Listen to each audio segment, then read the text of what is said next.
The Democracy Forum is a not-for-profit organisation founded in 2009 under the patronage of Baroness Nicholson of Winterbourne. Its principal goal was to work for the furtherance of democracy, peace and the rule of law in order to counter religious fundamentalism and intolerance in our global communities. In an increasingly fractured world, this goal continues to be the driving force behind all of the Forum's activities.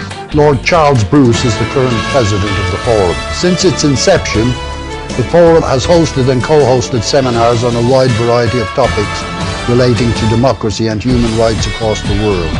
The Democracy Forum encourages academics, students, journalists and other socially and politically conscious people to attend our seminars and to participate in the question and answer session. Details are available on our website, thedemocracyforumlimited.com.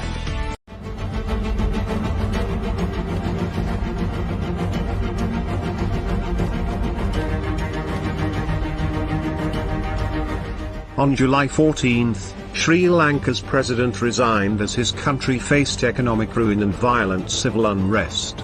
Protesters demanded that the interim government probe allegations of corruption against the president and his family, who have dominated Sri Lankan politics for much of the past 2 decades.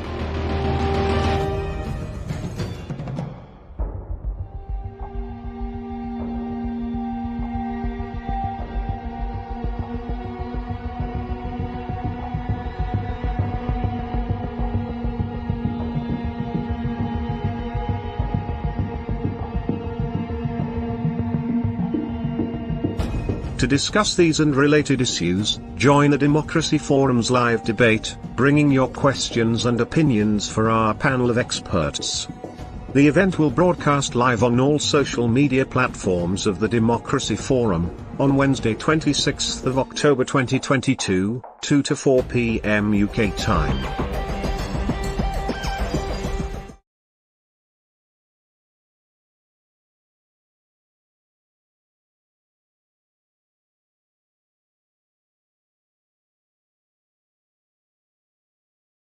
Hello and welcome wherever you are in the world to this Democracy Forum debate on a very troubled community filled with talented people living on a stunningly beautiful island that is often described as the teardrop of India or the pearl of the Indian Ocean. I'm Humphrey Hawksley, your Democracy Forum host for the next 2 hours, and we're going to discuss what has happened to Sri Lanka over these decades of unrest, war, political turmoil, debt. So much upheaval and violence, from midnight massacres in villages to the storming of the presidential palace back in July. Sri Lanka is very close to my own heart because it was my first posting as a BBC foreign correspondent at the beginning of the Tamil War. And what lessons can the rest of South Asia draw from Sri Lanka's tragic story, the treatment of minorities, the reliance on a single power and its money, the monopolization by a family, and so on. To unravel this Sri Lanka conundrum, we have a superb Democracy Forum panel: Umesh, Moramudali, Neil DeVotta, Jonathan Spencer, Ali Cheema, and Deepa Ollapally. And Democracy Forum's chair, Barry Gardner, MP, has extricated himself from the turmoil of British politics to be with us to sum up our debate. And first, as always, we go to the president of the Democracy Forum, Lord Charles Bruce, to give us the canvas and background of our discussions. Lord Bruce, the screen is yours.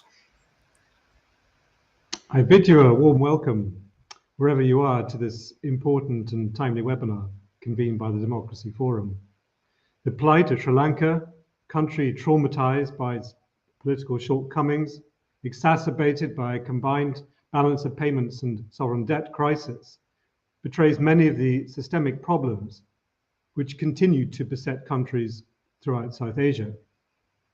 I look forward with great interest to our panelists' analysis of the situation in which Sri Lanka now finds itself and what lessons may be drawn more widely for the region. I'm grateful to all of them for agreeing to participate today and for sharing their valuable insights with us. And I thank the team at the Democracy Forum for arranging this event. And I extend my gratitude on behalf of everyone who's watching the webinar to Humphrey Hawksley for again accepting the role of moderator. Sri Lanka's economic catastrophe has stemmed directly from a credit rating downgrade in 2019 and a consequent loss of access to international financial markets. These fiscally damaging events were sparked by an ill-advised budget, which introduced a series of unfunded tax cuts that had the effect of reducing state revenues by almost 1/3, doubling the deficit, and jeopardizing a $1.5 billion structural adjustment program funded by the IMF. In a further misalignment of fiscal and monetary policy, the central bank expanded the money supply by 40% between 2020 and 2022, thus stoking runaway inflation. A fixed exchange rate introduced in January 2021 became very costly to defend. The central bank spent over $2.5 billion in this futile endeavor. And by August this year, inflation soared to an unprecedented 64%, although food inflation is thought to be running at over 100%. Earlier this year, in April, the credit ratings agency Standard & Poor marked Sri Lanka's creditworthiness as SD, selective default, at the very bottom of the scale, a precipitous decline from the Beta Plus it was awarded in November 2017, 5 years ago. A combination of higher commodity prices, larger import bills, and a loss of tourism earnings as a result of COVID-induced travel restrictions all led to rising current account deficits. Between January and May this year, the currency depreciated by 70%. Foreign exchange reserves, which amounted to over $7.5 billion in 2019, were rapidly depleted.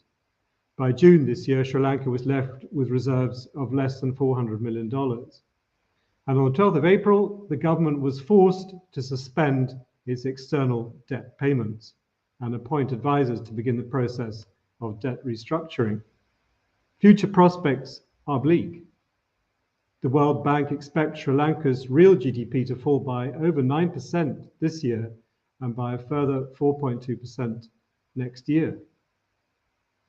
The consequences of fiscal collapse and an unstable money supply have been harsh and unremitting, leading to an alarming upsurge in poverty. Commenting on this rapidly evolving situation earlier this month, the World Bank country director for Sri Lanka wrote, I quote, "In the face of the economic crisis, poverty estimates doubled to 25.6% between 2021 and 2022, increasing the number of people living in poverty by 2.7 million.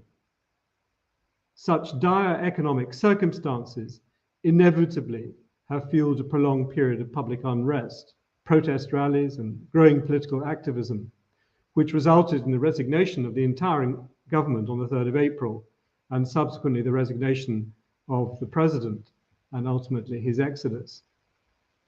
Undoubtedly, the economic impact has been felt widely and has had the effect of uniting civil society against the government, as exemplified in the 5-day march which occurred in February last year, following a 400-kilometer route from Potpul in eastern Sri Lanka to Polakandi in the north, involving thousands of Tamil-speaking Hindus and Muslims and delineating the furthest ends of the Tamil traditional homeland in defiance of court orders. The marchers came together in protest at the perpetuation of a political compact centered on the Rajapaksa family, which has dominated political life since 2005. They vented their anger at the concentration and misuse of executive power, lack of accountability, and the systemic evidence of political injustice. Although a new president was appointed in July, political tensions remain high. Reporting on the momentous evidence of wide-scale grassroots activism, Bhavani Fonseca, writing for the Carnegie Endowment for World Peace, reflected on the evidence of active citizenship and how it may be emulated elsewhere in the region. I quote, "Amid the bleakness engulfing Sri Lanka, the power of citizen mobilization and resistance has captured global attention and injected much-needed energy, ideas, and perspectives into the opposition," she wrote. Meanwhile, the Sri Lanka government's reckless pursuit of unsustainable foreign borrowing has propelled the country into the midst of a proxy tug of war between China and India. Although Beijing has long courted the Rajapaksa family with loans for huge infrastructure projects, such as the Matala Rajapaksa Airport, it has been slow to respond to Colombo's evolving crisis. In contrast, the Indian government earlier this year offered a package of credit, loans, and humanitarian assistance worth $3.8 billion. The outcome of this hegemonic rivalry is far from clear, but the machinations indeed reflect the shifting sands of allegiance in South Asia. Writing in the current edition of Asian Affairs magazine, Sudha Ramachandran suggests, I quote, "The battle for influence in Sri Lanka has intensified. Subsequent events have underscored to New Delhi that despite its own aid to Sri Lanka during the ongoing crisis, it is Beijing that wields the most significant clout.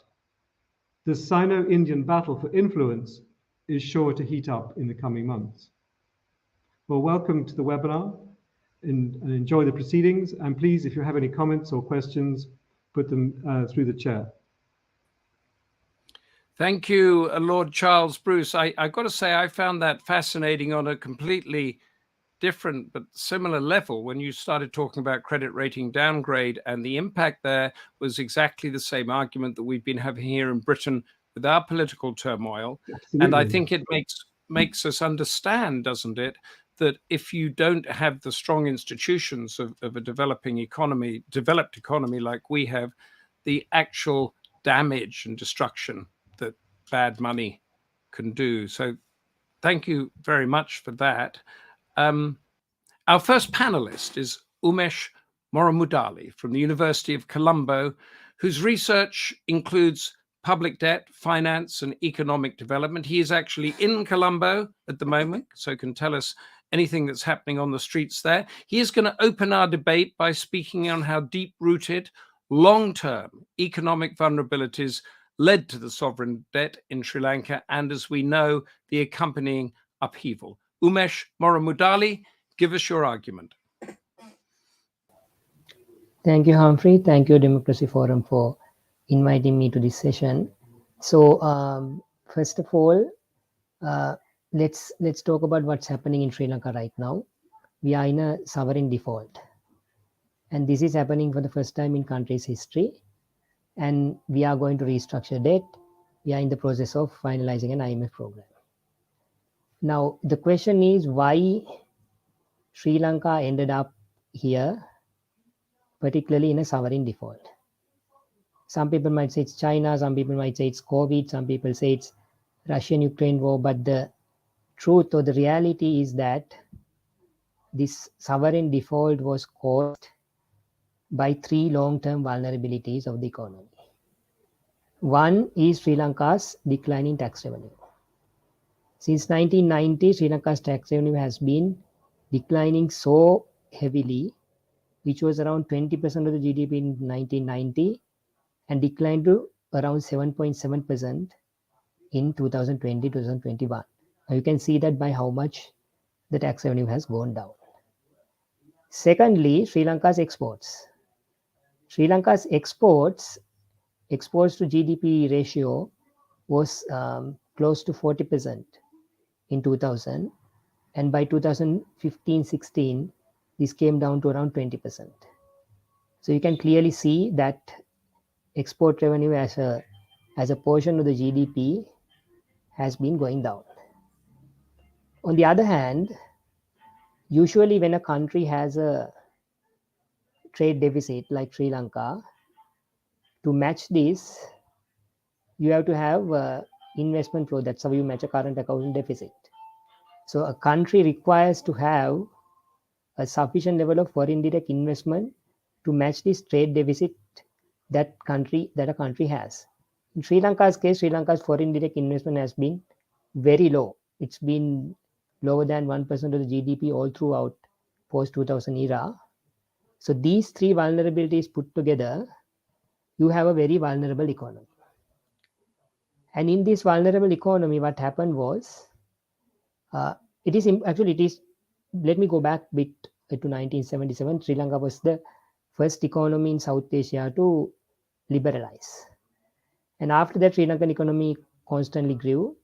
The growth rates picked up, and Sri Lanka was a low-income country, upgraded to a middle-income country in 1997. So throughout this period, Sri Lanka received massive concessional loans, what we term as Sri Lanka was a donor darling. World Bank, US, ADB, etc., Japan, all this. And then after that, Sri Lanka's infrastructure needs were different, and the concessional financing provided to country was gradually reduced because Sri Lanka is now a middle-income country. The logic of the donors is, if you are a middle-income country, you don't require much of the financing. But as you can see, on Sri Lanka's path to becoming the middle-income country, Sri Lanka did not fix its structural weaknesses. Sri Lanka did not increase its tax revenue. Sri Lanka didn't increase the direct investment, or Sri Lanka didn't increase the export revenue either. So you can see Sri Lanka became a middle-income country actually without fixing the structural weaknesses of the economy or the institutional weaknesses or political weaknesses. So what this led to was, now Sri Lanka has much more needs, and still Sri Lanka needs a lot more borrowing. So to that end, Sri Lanka started entering the international capital markets in 2008. What in international economics, what we call by issuing euro bonds. Sri Lanka, we call it international sovereign bonds. We started issuing international sovereign bonds or euro bonds in 2007, and then we continued to issue so. On the other hand, we also heavily borrowed from China for infrastructure projects. And what this did was, without having a sufficient export revenue, Sri Lanka's debt grew, particularly foreign debt, and tax reduced. Domestic debt also grew.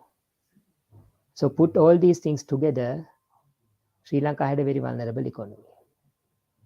And by 2019, what Gotabaya Rajapaksa did when he became the president was actually gave tax cuts, which led to further credit rating downgrades and making it unable Sri Lanka to borrow from capital markets to repay the existing loans.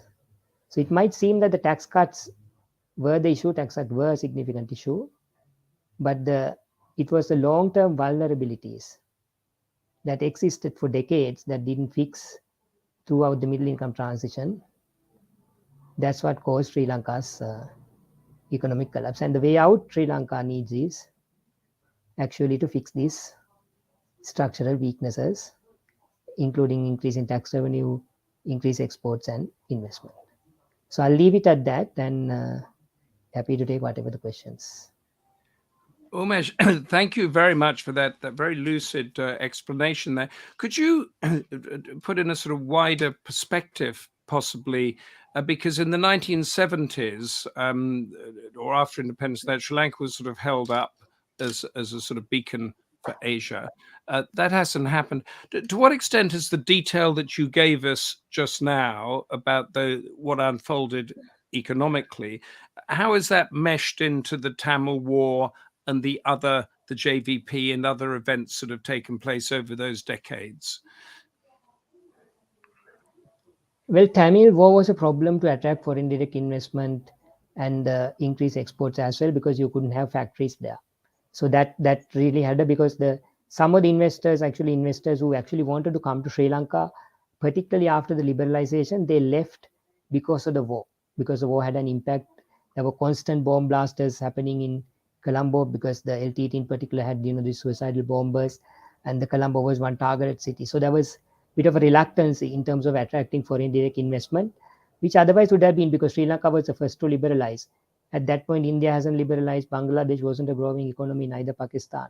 So Sri Lanka was a good investment destination, but the war actually became a very big obstacle at that point for investors to see Sri Lanka as a as a investment destination. I mean, what JVP did, JVP is one of the left-leaning groups in Sri Lanka, which had a couple of riots, one in 71 and one in 89. This also added fuel to the fire, because this was the time at which FDIs were growing. During this time, I think it was Mr. President Ranasinghe Premadasa's era, during that particular period, there were a lot of apparel manufacturers started to come into Sri Lanka. And at that point, they sort of stopped. And there was this famous story where Motorola wanted to have a factory in Sri Lanka, because Sri Lanka was it's like much like Vietnam today or in the growing African country. It was a convincing and an attractive investment destination because it's low wages and the government is happy to facilitate. But the war and the other insurgencies, like the JVP riots, which actually prevented at that stage. But what I see Sorry, I was just going to say, and is the foreign investment, are the companies now coming into Sri Lanka like they are, say, into Bangladesh in that sort of way, or are they still nervous? They are not nervous anymore, right? You see the foreign investors are now coming into Sri Lanka, particularly after the war. We see a gradual increase of foreign direct investment. But the problem has been that most of this investment has been in what we call, quote unquote, non-tradable sectors, like the tourism or the buildings, apartments. You see many apartments coming up in Colombo. You see a whole port city that was a Chinese investment. So these investments, the problem with these investments is that they don't produce exports. Back in the days, you have an apparel factory. That apparel factory is not only a foreign direct investment, it will give jobs and it will give constant export revenue for you years to come. Right now, almost 50% of Sri Lanka's exports are apparel. So that comes from most of those foreign direct investments. So after that, drying up that investment, coupled with reduction of the tax rates and the government's lack of commitment to increase tax rates, is what actually led to the crisis. Thank you. Before I let you go, since you are sitting in Colombo now, Jugendra Patak asks, might Sri Lanka's experience, which you just described, herald an end to dynastic politics in South Asia? Give us a very quick yes or no on that. I think yes, but this really depends on what level of economic difficulties people will face. Because why Sri Lankan people actually decided, or they got together to throw away Rajapaksa's, was because the living conditions got so bad. There were 12 to 13 hour power cuts. There were no fuel. There were no way to go around. There were no food, medicine, etc. So that really made the people angry. So I correlate this possibility to the level of economic difficulty. Umesh, thank you very much. Please stay with us because I'm sure we want to pick your brains some more. We are now going to Neil DeVotta, Professor of Politics and International Affairs at Wake University in North Carolina. His research interests include South Asian security, politics, ethnicity, nationalism, as well as that thorny topic of democratic transition. He's written many books on Sri Lanka and India and is currently researching links between nationalist ideologies and communal violence in South Asia. He is now going to share with us his thinking on the Sri Lankan crisis, bad governance, ethnic divisions. Neil DeVotta, tell us your conclusions so far.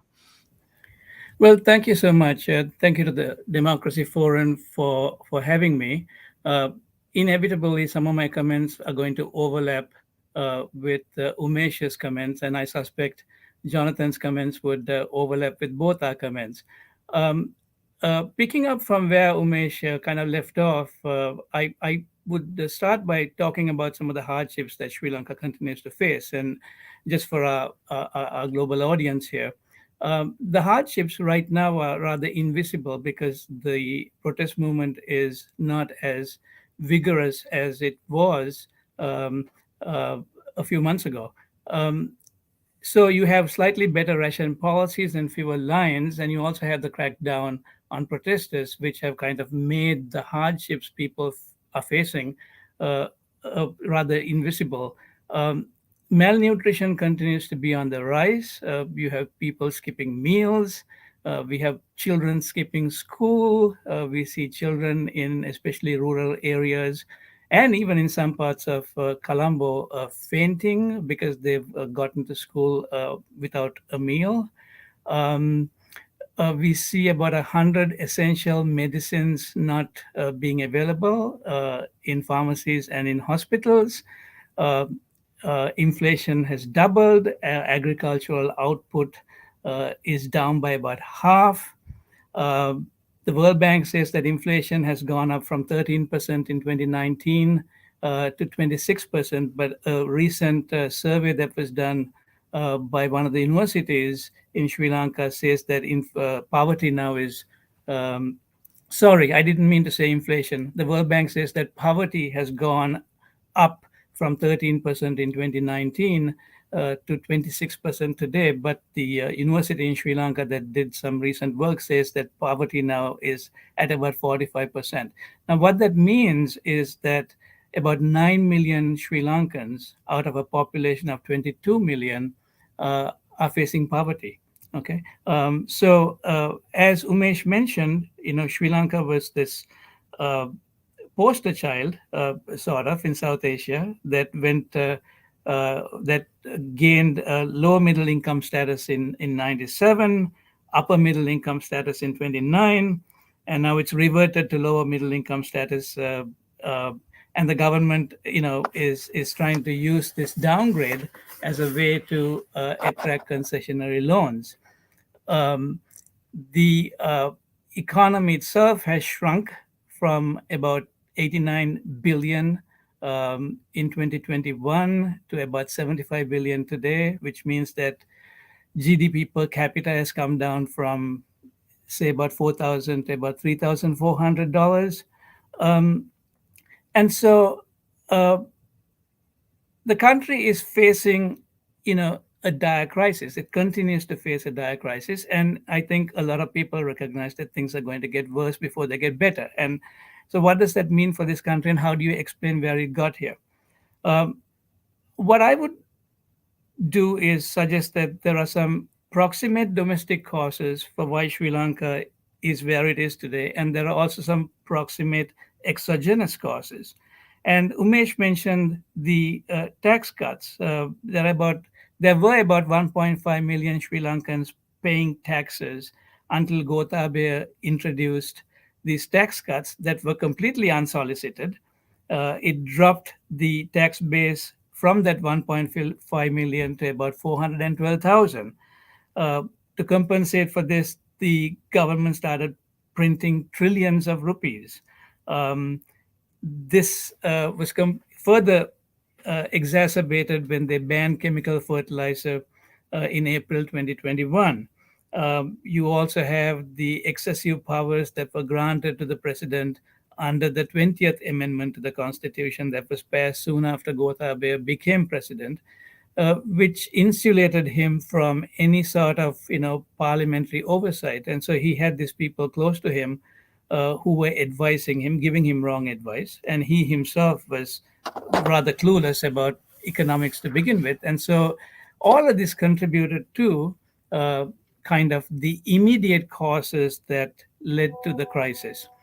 When it comes to exogenous causes,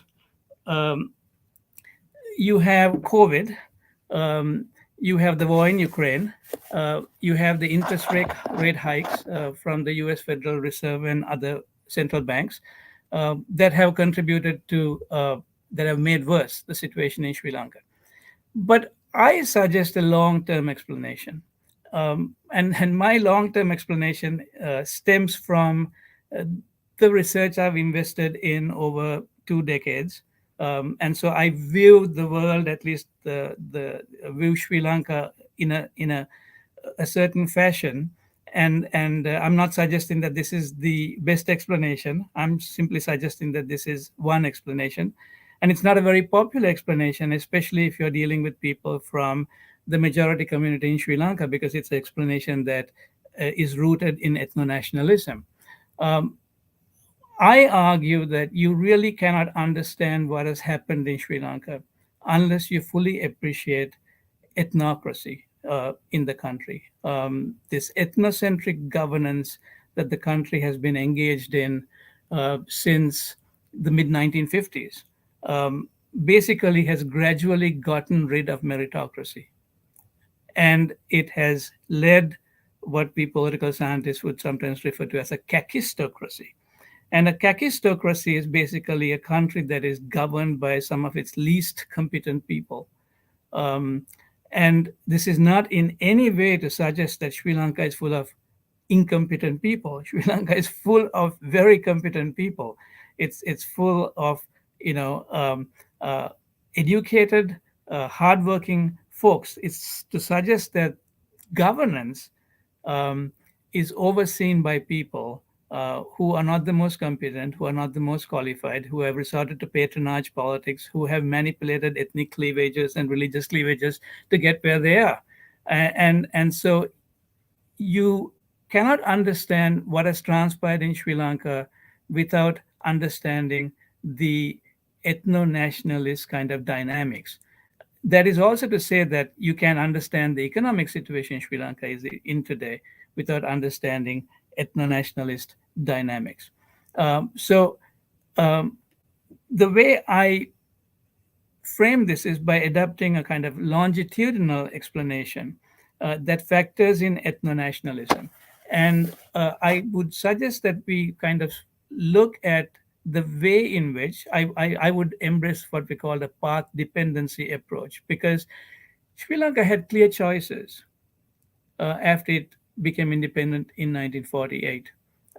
It could have built on its liberal democratic credentials. This is a country that actually had the franchise in 1931, universal franchise.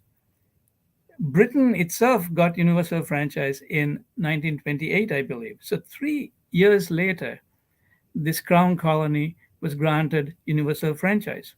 And yet within 10 years of gaining independence, it decided to embark on a path that became kind of irreversible. And this was an ethnocentric path where Sinhala only was made the national language, where slowly Tamils began to be marginalized, where subsequent policies had kept building on previous policies. Basically, these were ethnocentric policies, where politicians over time kept banking on such policies because the country's demographics are such, where 75% of the population is Sinhalese, 70% is Buddhist. They could appeal to simply the majority community to get elected. Subsequent governments came under pressure to cater to the majority and not so much the minority. You have educational policies that are instituted that privilege especially rural Sinhalese at the expense of especially the Tamils. You have a civil service that operated at a highly competent level, a civil service and also an administrative service that becomes politicized, deliberately politicized. These are not accidents that are happening. These are deliberate policies that are instituted to take care of the majority community. And in that process, as part of that process, you have people like the Rajapaksas who could continue to appeal to Sinhalese Buddhist nationalism and in the process mask the massive corruption that they simultaneously resorted to. In 2015 January, Mahinda Rajapaksa was ousted as president in a very surprising development. And corruption was a very, very big reason for his loss in 2015 January. And yet they made a comeback. It is as if people were willing to overlook the corruption that they had committed because Rajapaksa basically was very good at playing the Sinhalese Buddhist nationalist card.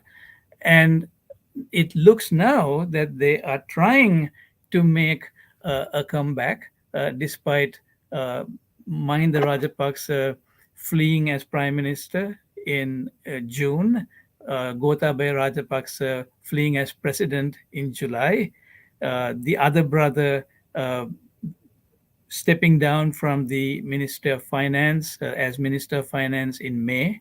And so the question that you posed to Umesh as to whether this, family especially could make a comeback, I think the real answer will depend on this next parliamentary election. The election could be held as early as March or April if the current president decides to dissolve parliament, which he can do by February next year, because the constitution, including the amendment that was just passed a few days ago, the new amendment to the constitution, allows the president to dissolve parliament after 2.5 years.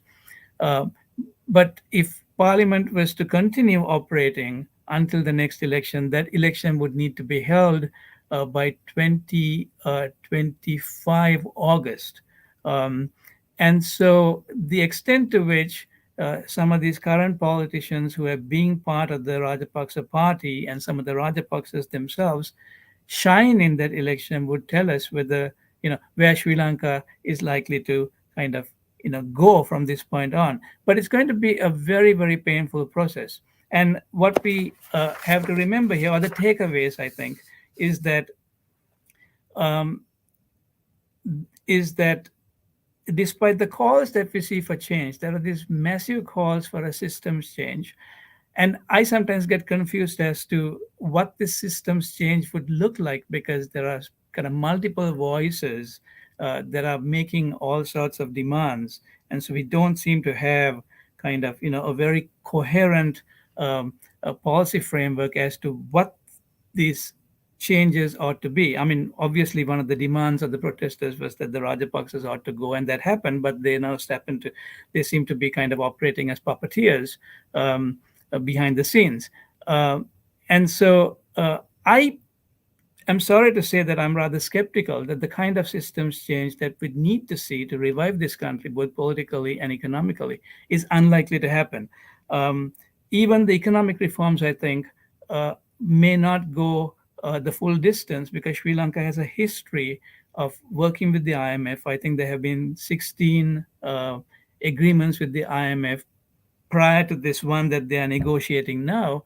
And in all those agreements, they have promised to do things, kind of carried out some of the reforms to justify the loans, but they're not gone the full distance. And partly because of the way in which kind of, ethnocentrism is built into the country's fabric and political structure and kind of embedded within the institutions of the state, the kind of reform you're going to see will necessitate the majority community suffering enormous losses in terms of ranging from employment to all forms of other perks. And how that kind of happens is something that I cannot actually foresee. And so unless you have a revolution, and I use that word deliberately, unless you have a revolution, which could end up being rather bloody, I think this country is just going to chug along like this. I hope I'm wrong. I'll be the happiest person to be wrong. But at least that is my take as to the long-term trajectory of the country that has led it to where it is today and where it might be heading. So let me stop there, but I'll be very happy to answer questions. Thank you, Neil, for that rather depressing, chilling account. And again, I see the parallels to what we've been going through here in Britain and also in the wider world. And I'd like to put that in perspective a bit, because we are bringing this out to the region more.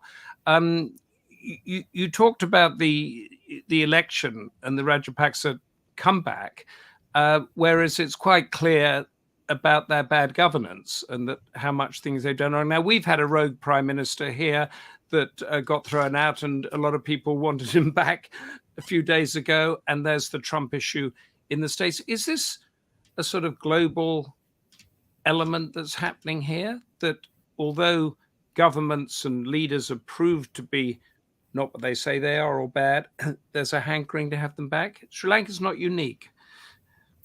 No, it's not. I think populism is something that is mentioned a lot today in all of these commentaries that we kind of read when describing the unfolding events in countries. Right-wing populism, I think, has been an issue in Britain. By the way, there was an interesting piece written in the Wall Street Journal a few days ago by Walter Russell Mead, that in some ways made me think about my own work, because he said that what Britain is experiencing is just bad leadership. There's nothing wrong with the country. The country is endowed with just incredible soft power, ranging from its universities to its very talented people. And in the Sri Lankan case as well, we have these, very talented, educated, literate, people who just end up doing brilliant work when they go abroad. Look at your NHS and all the Sri Lankan doctors there. But Yes, things exactly. just don't function, in the country because of this, bad leadership. So I think, yes, I think we are seeing right-wing populism, but we also have left-wing populist movements. In the case of Sri Lanka and India, I think what we have is a combination of right-wing populism in the form of nationalism, and then left-wing populism in the form of kind of, patronage politics. And I think that is one theme that one can latch on to when trying to draw comparisons across these countries that are very different, developed, underdeveloped, Western, non-Western. So that is, I think, one theme that one can latch on to as an explanation. Could I ask you an impossible question? I mean, you have a number of facts. You've got the bad government, you've got the ethno-nationalism, which was the Tamil War, you've got the economy, which is badly handled, you have corruption. What percentage are each of those in Sri Lanka's going backwards? If there was no war... But even, what I would suggest is that it's the ethno-nationalism. It's the Sinhalese Buddhist majoritarianism, because that gets linked to everything else. The war stems directly from, that the way in which that majoritarian nationalism marginalized Tamils who felt that they were better off being on their own. The corruption itself was easily legitimated or covered up by playing up the ethno-nationalist card, because what mattered was to have leaders who protected the faith, who protected the country, who protected basically the ethnic group.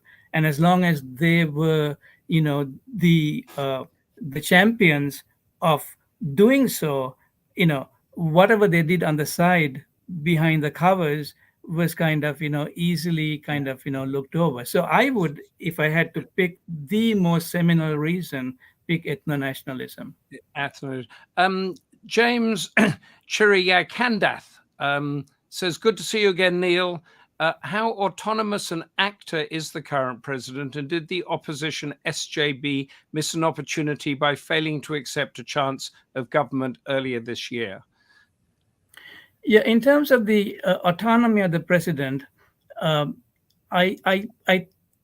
now at least, he seems to be kind of having no choice but do the bidding of, the Rajapaksas. But at the same time, if you look at the way the vote broke this recent amendment that was passed, the SLPP, which is the party of the Rajapaksas itself, is very clearly split, because a lot of the people ended up voting in favor of some of the things that the Ranil faction, the president's faction, wanted, as opposed to the Rajapaksa faction.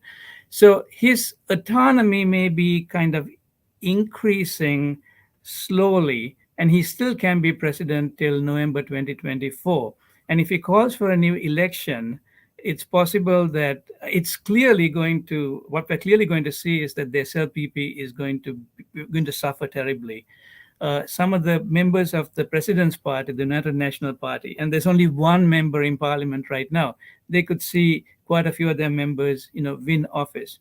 And so his autonomy, he's sitting in a slightly more comfortable position today than when he took over in July. And he could be in a much more comfortable position, going forward. And James's second question was... just a very quick one from... whether the SJB made a mistake. That is debatable. I mean, given the dire situation in the country, had it taken on the presidency, Sajid Premadasa was offered the presidency supposedly. Could he have improved things? And so that is a kind of a debatable question. But where Ranil sits and where he stands to end up, I think is a little bit more clearer to see. And a very quick one from William Crawley. Do you think that constitutional change is an answer to ethnocentrism? You were very negative before, so yes or no on that. Is it possible? If he's referring to the amendment, no, nothing's really changed with the amendment, except for a council that will provide a bit more parliamentary oversight when it comes to picking independent commissions.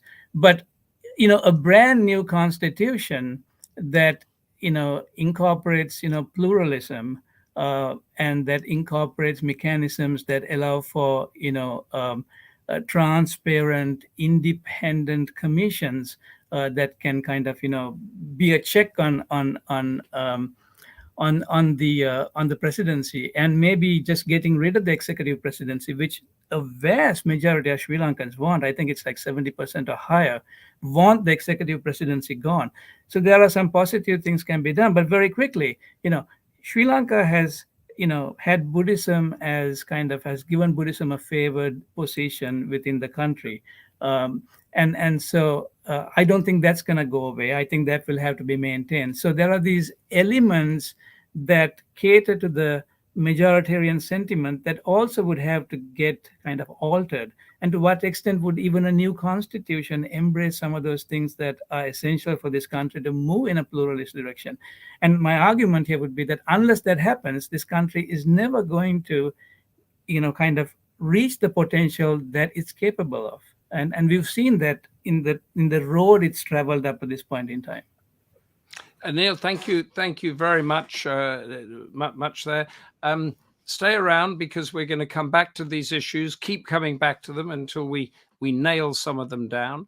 We're now going to the University of Edinburgh and Jonathan Spencer, who's an expert in religion, politics, anthropology of democracy, with his specific eye on Sri Lanka, South and Southeast Asia. His current research is looking at the history of dissent in Sri Lanka and how politics unfolds among poor communities, not only in Sri Lanka, but also in India and Pakistan. He will now tell us about the roots of this crisis, particularly that vast gap between the political classes. Jonathan Spencer, your thoughts, please. Thank you very much, Humphrey, and thank you to the Democracy Forum for setting up such an interesting conversation. Neil was right to say that some of what I've got to say is going to echo things that he said and that Umesh said earlier. But also I think I'm hoping that it'll complement it and sometimes even deviate a little bit from it.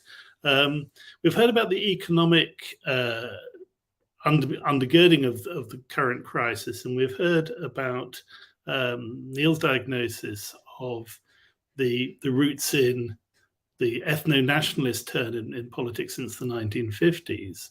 But I want to suggest that there's a kind of structural crisis in the specifically political order, which partly overlaps with what we've been hearing about, but also partly tells a slightly different story about it. But before I do that, I want to just pick up on something that Charles Bruce said in the introduction when he was quoting Bhavani Fonseca from the Centre for Poverty Analysis, Centre for Policy Alternatives, talking about the spirit of active citizenship in the protests in April when she was writing that particular piece. And I think it's very, very important that amidst all the gloom and doom, we don't forget that there was extraordinary hope and optimism in the spirit of the protest movements earlier this year. I was lucky enough to be in Colombo for some of these moments, and the mixture of people from different social classes and different ethnic backgrounds, the non-violent nature of nearly all of the protests, although the Western media loves to call them violent, the humor that informed some of it. You had the famous shots of the swimming pool in the presidential palace being occupied by the protesters, which is one of the funniest things that many of us have seen on international news in many years. So I want to hang on to that a little bit, even while I think it's necessary to acknowledge the limitations of what's actually been achieved by the protesters. And I'll start really with a kind of paradox that Neil has already alluded to, that the protesters, they focused very much initially on the figures of the two Rajapaksa brothers and the demand for them Go home was the call. Go to buy Rajapaksa and go home, which they meant go back to Los Angeles rather than go back to anywhere in Sri Lanka, and also getting rid of Mahinda Rajapaksa. But immediately behind that, they would often say, and the other 225 buggers as well. And the other 225 buggers are, of course, the existing members of parliament. So there was a general disgust with all the current political leadership from different parties, and there was a kind of anti-political ethos that informed the protests all the way through, to the extent that it was very difficult for even opposition politicians to engage with the protesters or to join in at particular points. And that, of course, is a kind of impasse, because it's great to get rid of much hated political leaders, but at some point somebody's got to sit down and talk to international bodies like the IMF. Somebody's got to come out with an alternative plan. And so behind the impasse in the protests, I think there's a bigger problem about, and again, I think this is something that Neil was talking about political leadership. Or what I would call the political class. It's an expression used by my friend Jayadeva Uyangoda quite a lot. Political elite is another term that might be used. And I want to start this by going way back to the late 1970s. In the late 1970s, the political scientist James Maynard, wrote an article about what he called the failure of political integration in Sri Lanka. And in it, he made the bold claim that the fundamental fault line in Sri Lankan polity was not the one between Sinhala and Tamil, it was the one between the political elite and the masses.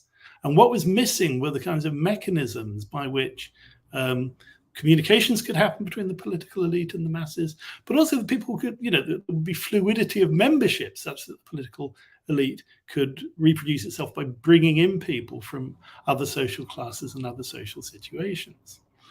And what's striking about this formula, and for Maynard, things like the Sinhala-Tamil divide are kind of epiphenomenal to that. And you can see this in the late 70s, early 80s with the growth, say, of the Tamil militant movements in the north, which were explicitly repudiating the dominance of the establishment Tamil politicians of the time, of the Tamil United Liberation Front. And you can also see this dynamic playing out in the JVP rising in the south in the late 1980s, for which one of the most popular slogans was Colombo to Kitty, Appetite Kitty.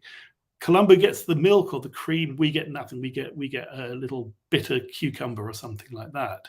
In other words, the whole system is stacked to benefit the rich and the elite. And exactly these criticisms were coming out in the protests earlier this year. But the question is an empirical question: to what extent the political elite has remained as sealed and remote as it seemed to be to Maynard in the 1970s. There's been very little empirical research on this since I think Tara Kumaraswamy was the last person to actually look at who made up the constitution of the parliament, and she did that work in the 1980s. But also, sorry, but I've lost my thread for a second.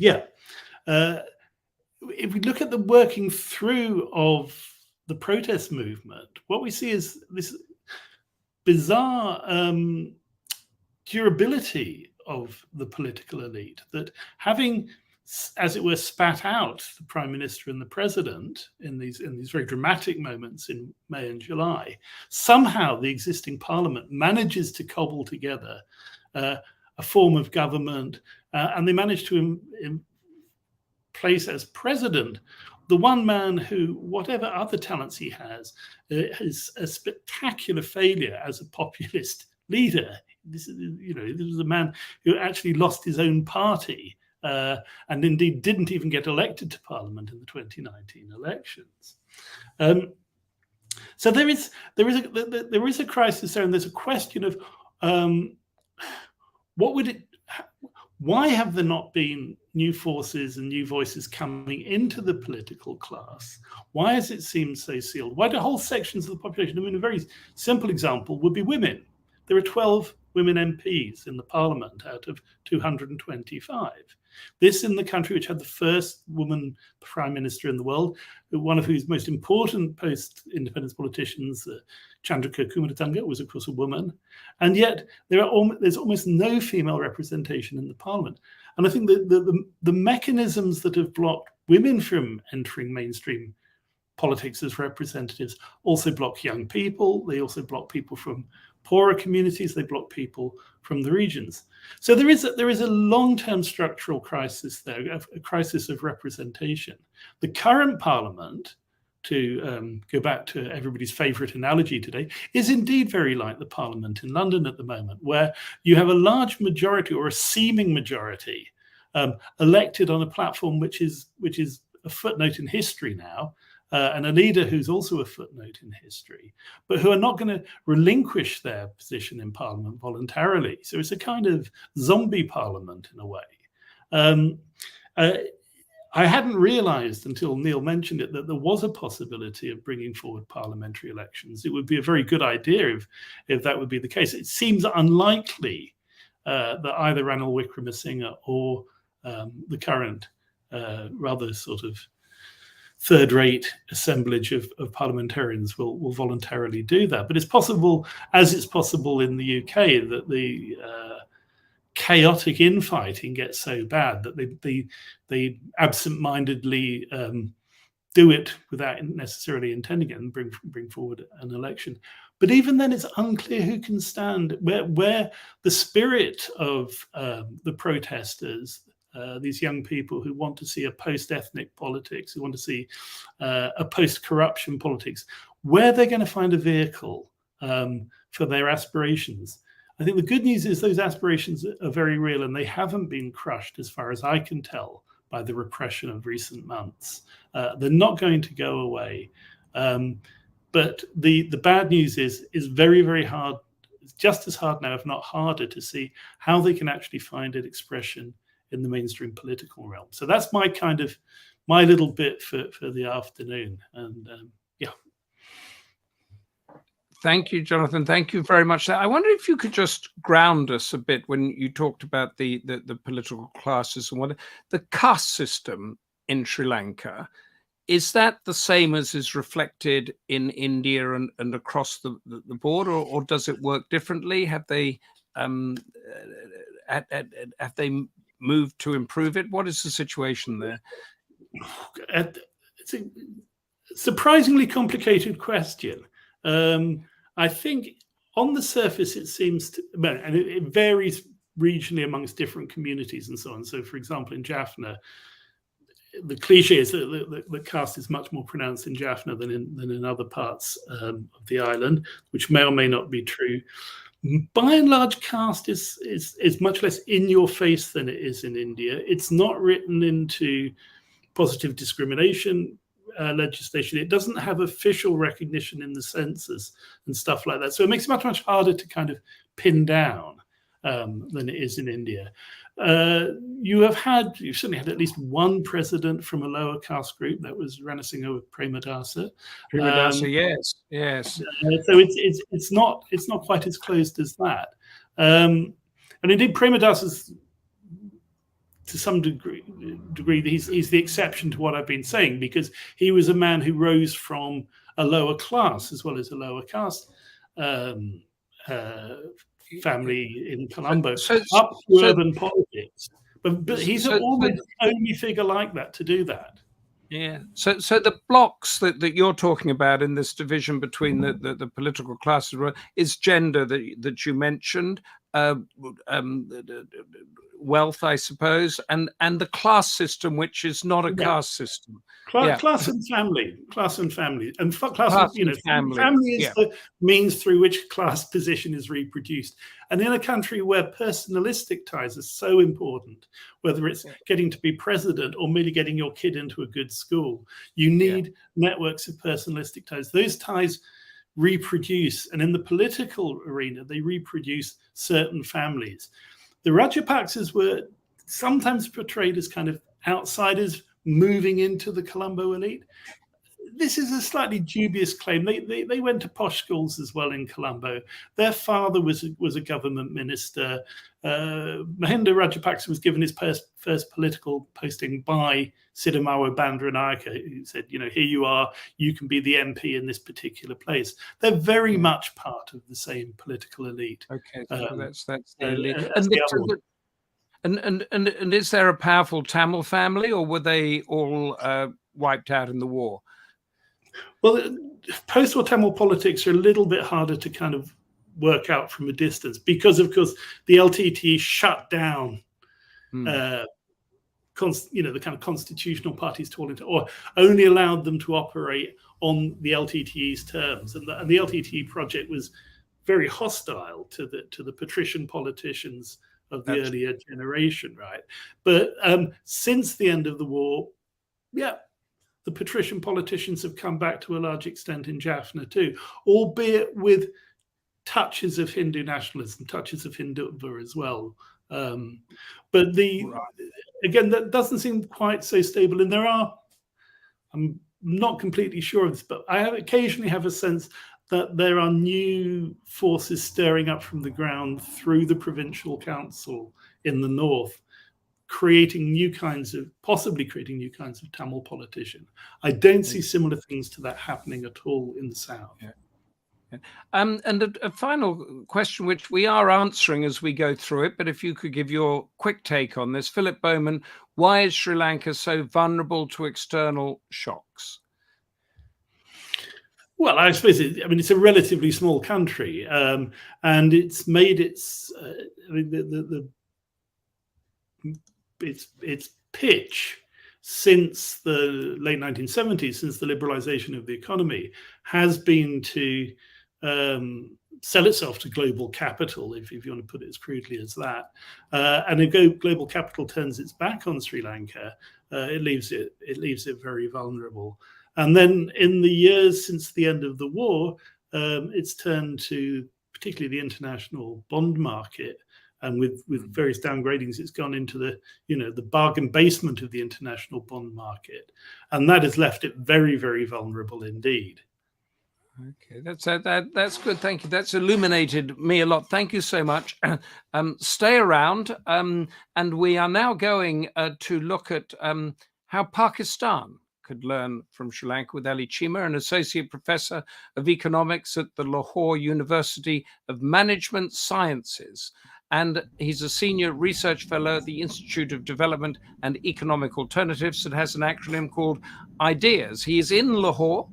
Pakistan is also in political turmoil, frequently violent and economically challenged. Elliott Cheema, what can Pakistan learn from Sri Lanka? So I think the big question that's being raised in the debate up till now is really, sort of what's made Sri Lanka vulnerable to external shocks or external crises. And you have a kind of similar parallel situation playing out in Pakistan. So, for me, the key thing is what Umesh started out by talking about, which is that a lot of South Asian economies continue to display structural weaknesses. And I think those structural weaknesses are being revealed in contexts where there is a global economic crisis that is going on. It started with COVID, but then sort of global commodity prices that have increased, have exposed these vulnerabilities along with the buildup of external debt in the Sri Lankan case because of a fall in exports and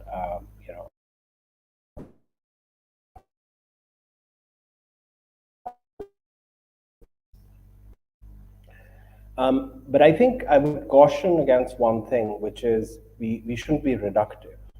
It's not the case that all South Asian economies, or indeed Pakistan, since the question is specifically about Pakistan, was treading on a similar road to Sri Lanka in terms of its kind of economic vulnerabilities.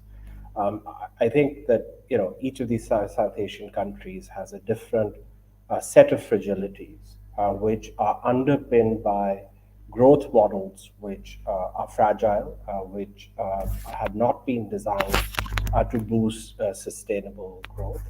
And I think that's particularly manifested in the case of Pakistan's economy, which has some differences from other South Asian economies.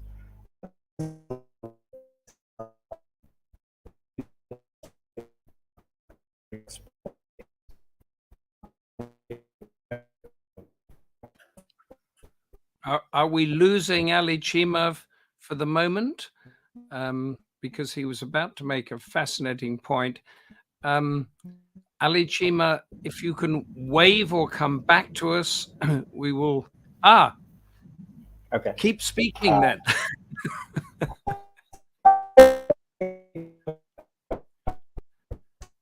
No, you can hear us, can you? But we can't hear you.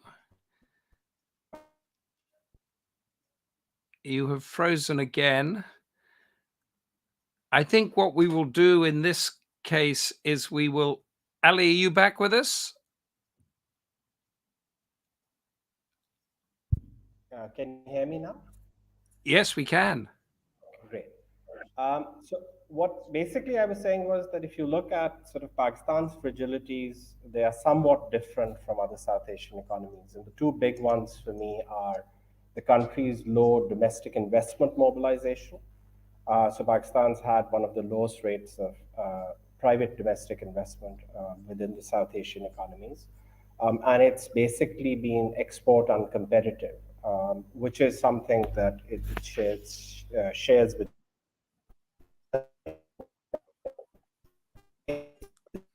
Yeah. We seem to have lost him again. Ali, we were going to move on to our next panelist, and could we ask you to log out and log back in again? And that's it. And we will go on to the next panelist. I wanted to ask him, and I hope we can, about the China relationship that Pakistan has with China and Sri Lanka has with China, and whether that is for the good or for the bad. But we are now going to jump from Ali to go to our final panelist, maybe not. From George Washington University, we're going across the Atlantic again. Deepa Ollapally is a research professor of international affairs specializing in Indian foreign policy, India-China relations, and Asian regional and maritime security. She is the author of many books and is currently working on big power competition for influence in the Indian Ocean region. That is a big topic.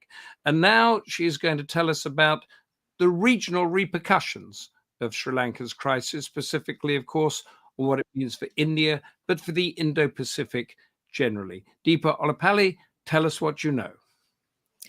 Thank you, Humphrey, and thank you very much to the Democracy Forum for inviting me. It's a pleasure to be here and listening to my august colleagues talk about the domestic elements. I must say that there is some overlap in some of the things that I'm going to say, but at the same time, I'll be taking a step back and looking at the broader picture. And one of the first things is, of course, that I'm speaking about this in part because of its location. Sri Lanka is a strategically located island nation. That has been a boon for it in some ways, but I think also to be seen whether the competition between India and China is going to make its location a bane. So, but let me start by coming to three different points that I want to make today. One is in terms of when we look at the regional impact of this crisis, it has had actually, I think, a fairly important set of impacts. And the first one is that the crisis is redefining some of the regional roles and expectations is changing the way that Sri Lanka has been holding certain expectations and who they have underestimated and perhaps overestimated.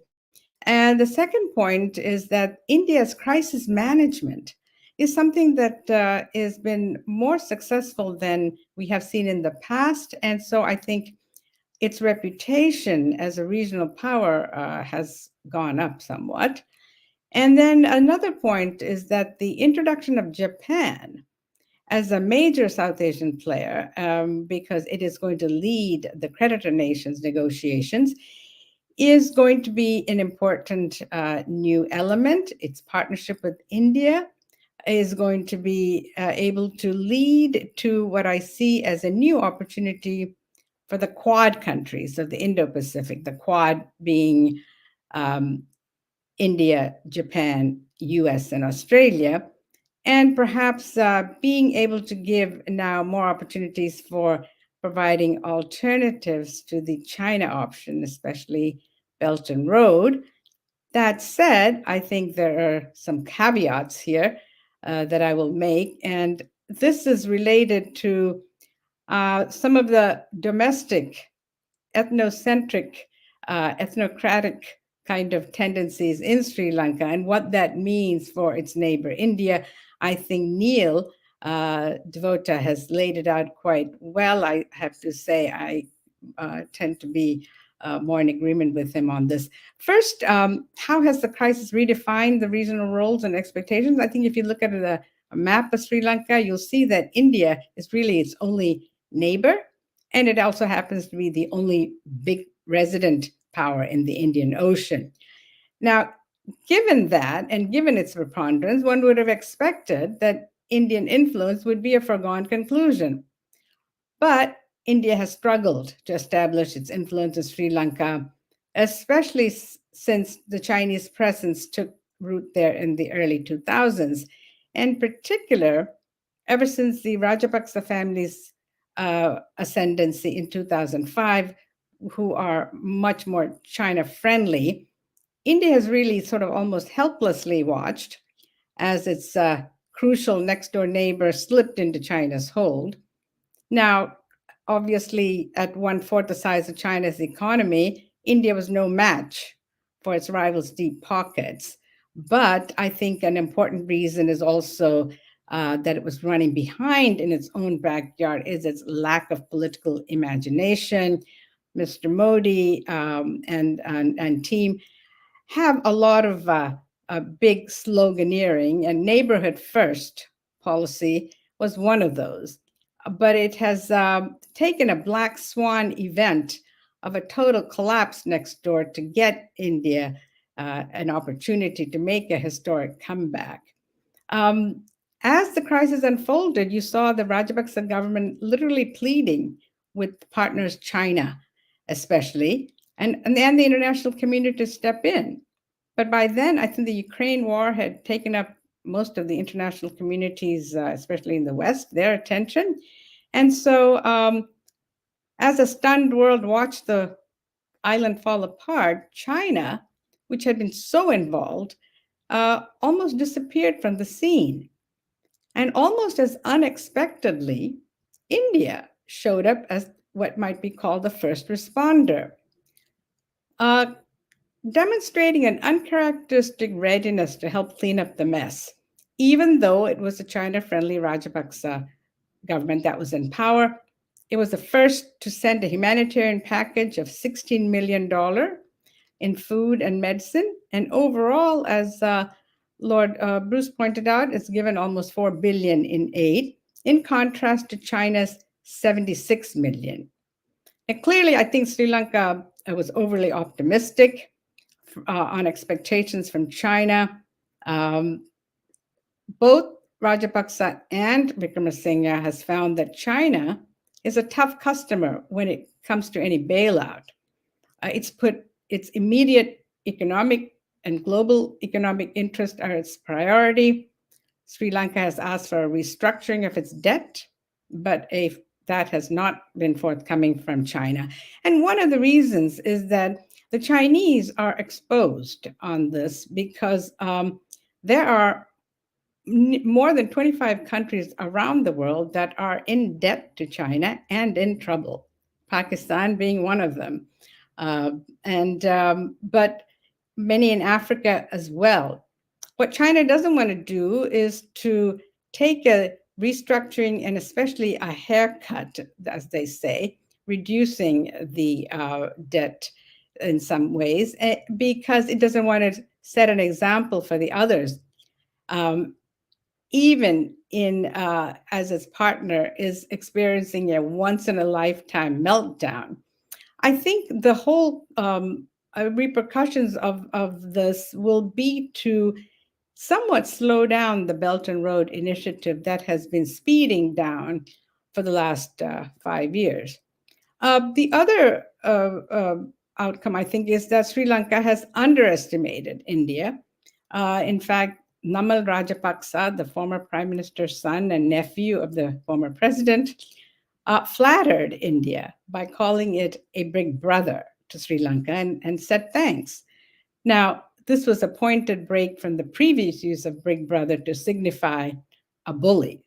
Again, they have come out publicly. The power minister was practically begging countries in July to help buy fuel. He then came out publicly to say that despite asking many countries, only India gave help. So earlier, Sri Lankan officials have been very shy to recognize India's role. It was almost seen as a pride not to be seen as relying on India. Now they're very happy to come publicly and express that. Of course, India's expectations from Sri Lanka have also gone up. It has always wanted what I would call an India first foreign policy from Sri Lanka.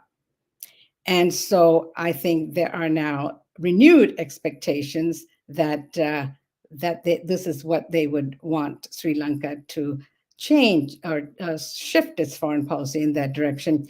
Now, there's some evidence that India is successful in pushing back China.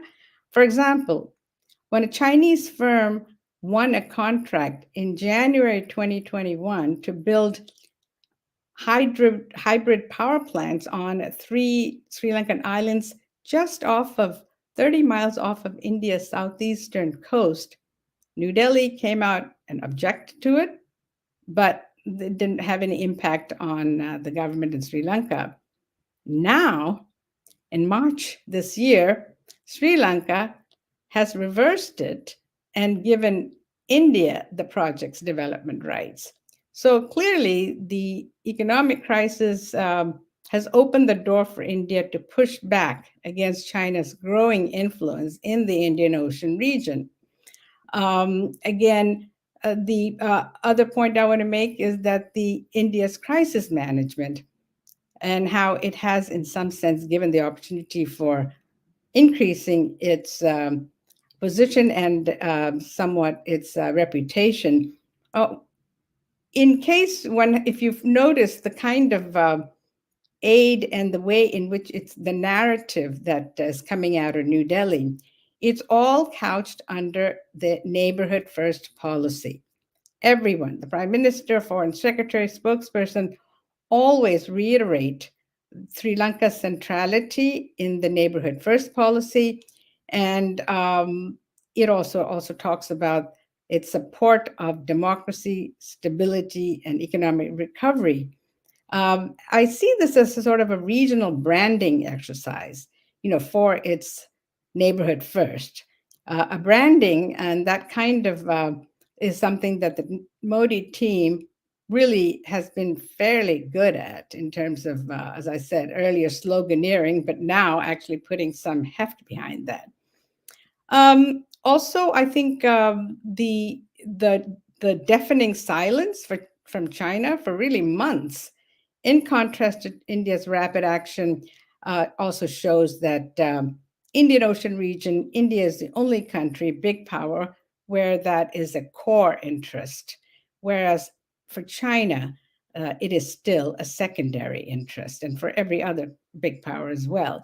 This is just a geopolitical reality, and it has been strongly reinforced by these events. So, I think India is motivated in large part by maintaining stability next door, but also willing to pay a price for that to edge out China.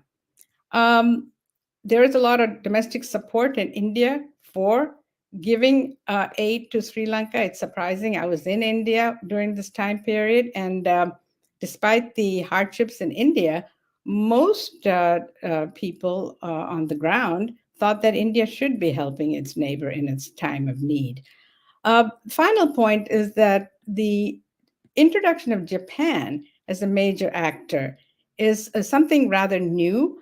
But in August this year, Wickremesinghe chose Japan to take the lead in talks on bilateral debt restructuring with creditor nations, most importantly, China and India. Japan is seen as an honest broker of sorts, no historical baggage, unlike India.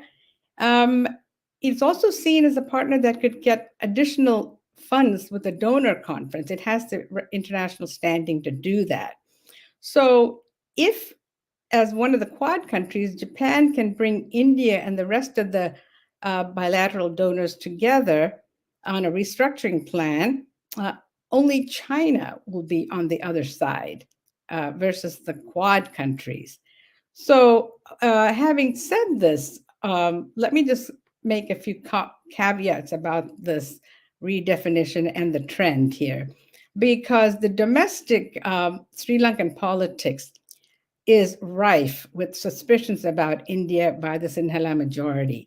There has always been something called the majority-minority complex versus the Tamil minority, who are seen as being somewhat sort of a larger group, ethnic co-ethnics across the Palk Straits with another 70 million Indian Tamils. And so I think this is something that's not going to go away. We saw some protests actually in the middle of all this when in June in Colombo over an Indian industrial Adani getting an energy project, which was said to be under pressure from Prime Minister Modi in India, that Rajapaksa was pressured into giving this. Of course, he had to come out publicly and vehemently deny it, but this just gives you an example. The other test came in August when China demanded that one of its ships be docked in Hambantota, and there was a lot of Indian pressure and American pressure on Sri Lankan government to say no. Instead, there was a delay, but it ultimately docked and for 6 days. So these are just some things to point out that it's not a smooth road by any means, and you can't take anything for granted in this situation. And a lot of that comes from some of the things that my colleagues talked about, the domestic situation in Sri Lanka. Thank you. Thank you, Deepa Ollapally, very, very much for that. Ali Cheema is back with us, but I just want to pick up with you to consolidate your argument there, because India has over the past 30 plus years been a bit backward, I suppose, in expanding itself as a regional power. I mean, there was the Tamil retreat from Sri Lanka in the late 1980s, Rajiv Gandhi's assassination, where it didn't go and chase and hunt down the perpetrator, and as you mentioned, the Hambantota port and those sort of developments there. Is it your belief that there's been a mindset cultural change in India, that it now needs to actually be the Indian Ocean power? I think that has been happening over the last 5 to 10 years. It's taken much longer, I think, for India, New Delhi, to come to that realization. It was caught napping in some sense, because I think what India had been doing since early 2000s is really projecting itself as a global power. And it has put an enormous amount of energy into the nuclear deal with the United States and looking west. I think it wasted enormous amount of time doing that rather than looking at the regional context. And so it's playing catch up. And it is been compelled. In many cases, India, I think, foreign policy, it moves at glacial speeds. And therefore, I think unless there is an immediate threat or a wake-up call, it moves very slowly. And I think to give some credit to the Modi government, they have been much quicker to realize that in order to project itself on the globe, it needs to take care of its immediate neighborhood much more. Otherwise, that there are others waiting in the wings, like China, to actually play that role. And so Sri Lanka that we're discussing now, that is a test case in India's journey towards being a global power. Yes, I think it is a test case. And I think China, what we see is that that in some sense, one could make the case that perhaps the Chinese were not, it is that Sri Lanka is not at the center of its expansionist plans, perhaps because of the way in which it was willing to just step aside for, as I said, for different reasons, for economic reasons, but it's become much more complicated for it because it has now shown that it is not the be-all and the end-all for Sri Lanka, and therefore it has shown a certain weakness, I think. That's a very, very interesting point that could be learned by other countries all around the world. But we are now going to Lahore. Ali Cheema, are you back with us? That looks like a dark screen. Ali Cheema, I think perhaps hasn't gone back, not back with us yet. So we've got a couple of more questions in which we can take to the panel now, unless Ali can join us again. There's a couple about human rights, which I think I'll amalgamate together, and then we could go. Ali, are you with us?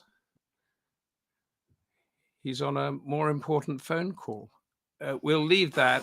Vineet, with his technological magic, will sort that out or not. A couple of questions, and we'll go backwards around the panel, beginning with Umesh. Dr. KK Updahai, in the long term, will Sri Lanka's leaders really be held accountable for economic crime, as highlighted by the UNHCR? And Rashid Ali asks about generally authoritarian regimes such as China, Russia, Myanmar, including Sri Lanka, and in the UNHCR membership, therefore vote against any move to subject countries to international scrutiny. What hope is there for Sri Lanka to improve its human rights record? Umesh, could you begin with addressing that? Just a short answer, and we'll go round. I'm online. Ali? I think when he has done his magic. Ali, Hello? Can we hear you? Yeah, can you hear me, Humphrey? I can, yes. If you could continue your presentation, and then we'll return to the human rights question. Okay. I'm sorry, there seems to be some technological glitch here, but all I was saying was that the external crisis that we're witnessing in South Asian countries like Sri Lanka and Pakistan, in some sense, is endogenous to structural weaknesses in these countries. And I think I'd like to go back to where Umesh started. Two most important things are the inability to really increase rates of productive investment. That's a very big Pakistan challenge. And also basically, the inability to sustain high rates of productivity and exports. But I think the important point to realize there is that there is a failed growth model, which is no longer talking about technologies and innovation and investments leading growth, but trying to sort of increase growth through favorable prices or through sort of cuts in taxation. And that's something we've seen in recent events in the UK as well. So in these countries, another big challenge that's coming about is the use of the state to actually basically rig rates from portable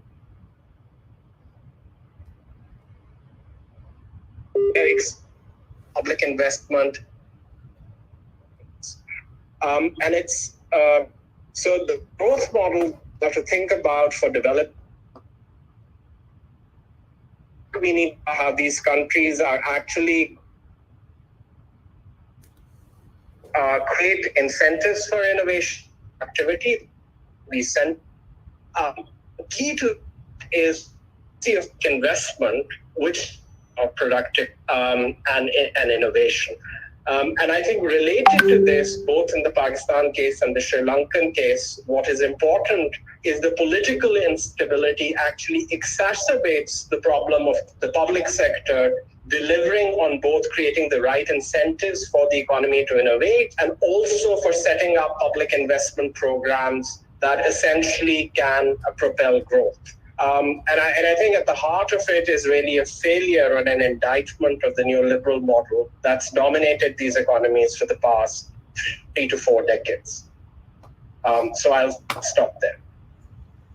Ali, thank you so much for persevering. And if you're still with us and can hear me, I think that the nub of what you're saying here gets back to this ethno-nationalism issue, the corruption and all that sort of thing. Mohammed Naveeb asks, Pakistan's economy seems to be on a similar course to Sri Lanka's. What measures can be taken to turn the tide? What measures? You can't change the culture, so how can it be fixed? So the first thing is I think there's significant differences in the Pakistan economy and the Sri Lankan economy in terms of both the profile of debt. Basically, so Pakistan's short-term debt is very small at the moment. We have some external fragilities, but I think with recessionary contracting, Pakistan can manage this crisis. But that doesn't bode well for citizens. So if you're going to recess the economy to say, I'm going to create stability for the short term, but at the expense of growth and the expense of jobs, then that is going to be a very big pill, essentially, for the Pakistani economy. Okay, and one other question that is that in the relationship with China, because both Sri Lanka and Pakistan have got a big relationship with China that is impacting everybody living there. Can you describe the similarities and the difference? I mean, so I think that the moment countries basically become sort of sustainable through debt creation, then you're going to have this jockeying by international powers to influence basically these economies, or have a seat at the table, and that's just going to be an endogenous cause of it.